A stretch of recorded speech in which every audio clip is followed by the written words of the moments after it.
સુરત શહેર પોલીસે ગેરકાયદેસર વસવાટ કરતા બાંગ્લાદેશી નાગરિકો સામે મોટું કોમ્બિંગ ઓપરેશન હાથ ધર્યું। શહેરના ભેસ્તાન, પાંડેસરા, પૂર્ણા, રાંદેર, અમરોલી, સચિન સહિતના વિસ્તારોમાં મોડી રાતે વહેલી સવાર સુધી મેગા ऑपरेशन हाथ धराયું। इंटेलिजेंस के माध्यम से जो इन्फॉर्मेशन थी उसमें कार्रवाई की गई। 261 जितने लोगों को हम लोग जो सस्पेक्टेड बांग्लादेशी नागरिक हैं जो इलीगली रहते हैं उनको हम लोग राउंड अप किए हैं। उसमें 84 अभी कंफर्म हो रहे हैं। उन 84 में टोटल 34 पुरुष हैं, 29 महिलाएं और 21 इतने बच्चे हैं। बाकी भी जो 160 बाकी जो बचते हैं उनका भी इंट्रोगेशन किया जा रहा है। जो है उनके डॉक्यूमेंट्स वगैरह चेक किए जा रहे हैं। जो है बहुत सारे ट्रांजेक्शन्स उनके जो बैंकों के साथ होते हैं वो बांग्लादेश के साथ होते हैं, वो सभी एविडेंस कलेक्ट किए जा रहे हैं।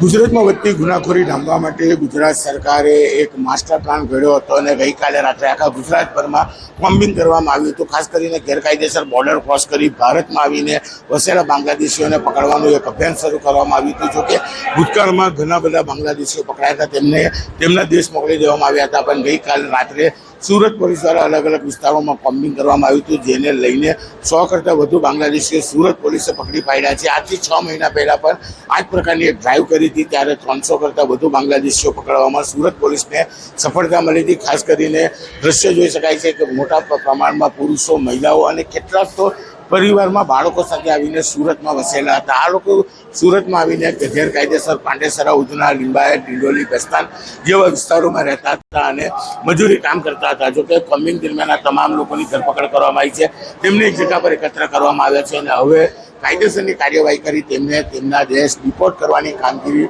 સુરત પોલીસે શરૂ કરી છે। કીર્તેશ પટેલ, ન્યૂઝ 18 ગુજરાતી, સુરત।